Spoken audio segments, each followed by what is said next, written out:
Saludos amigos, con ustedes el Padre Wilfredo Martínez, en su canal de Tres Amores. A Dios las gracias, a la Virgen y a ustedes también. Bueno, he estado pensando en estos días, el orgullo versus la humildad. El orgullo es una actitud tan desdichada. Es una actitud, un antivalor que resta tanto al ser humano. El orgullo tiene que ver con la altanería, con la arrogancia, con la pedantería. Oh Dios, el orgullo, señores, obedece a su propia voluntad. Por lo tanto, delata el orgullo que la persona se centra demasiado en sí misma y menos o poco en los demás.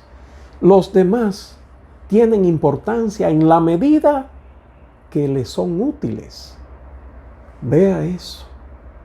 Y por lo tanto, una persona marcada por el orgullo como criterio de vida, hasta sin darse cuenta, como está tan centrada en sí misma, hace uso de los demás. Y eso es muy triste.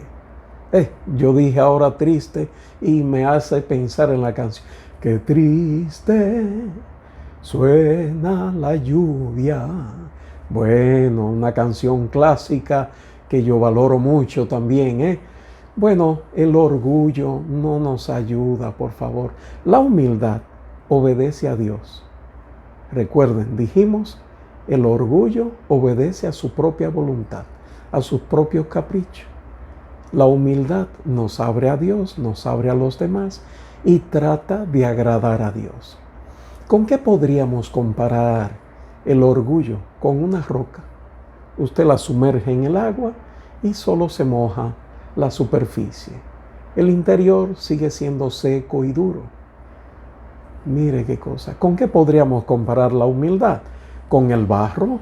En las manos del alfarero se deja moldear. El alfarero es el Señor, es el Señor. Y saber convivir con los demás, eso implica también la humildad, saber convivir con los demás. Porque eso implica que uno sepa ceder para escuchar, ceder para ayudar, ceder para asistir, ceder para saber estar con los demás. Todo eso es humildad. Solo cuando crecemos en la humildad, entonces nos dejamos ayudar incluso. Y nos dejamos instruir, aconsejar. Ah, caramba, eso es un negocio redondo, ser humilde. No significa complejo de inferioridad, sentirse menos que otros.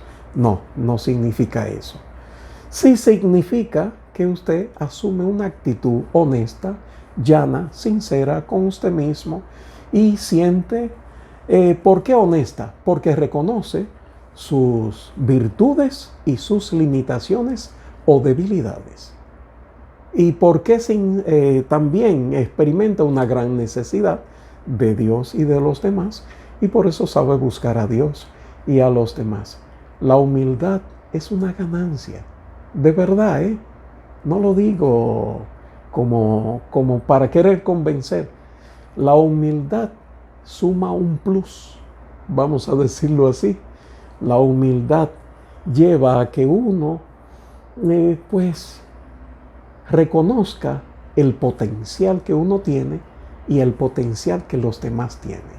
Así que a crecer en la humildad encontramos que todos los grandes hombres de fe e incluso atletas, científicos, han sido personas que han estado enmarcadas por la humildad, sobre todo los santos. La Virgen María, imagínese usted, proclama la esclava del Señor. Aquí está la esclava del Señor. Imagínese, esclavo es el que no tiene voz ni voto, solo tiene deberes. Ese es el esclavo. Así se describió ella. Entonces, qué humildad, qué disposición de alma y de cuerpo ante Dios y ante los demás. Crezcamos en la humildad que eso está de nuestro lado. Y Dios nos pide que así.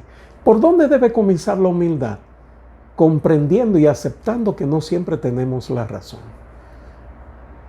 Segundo, aceptando que cometemos faltas ante Dios y ante los demás. Esos son pecados. Y no solo aceptar, sí, yo sé que cometo pecados, sí, pero también las consecuencias, el daño que me he hecho, que le he hecho a Dios y a los demás, y por lo tanto me duele esa falta y quiero no volverlo a cometer. El dolor de conciencia y propósito de no, y entonces buscamos el sacramento de la confesión. Genial. Y eso, Dios nos devuelve la gracia de su gracia, el perdón de nuestros pecados.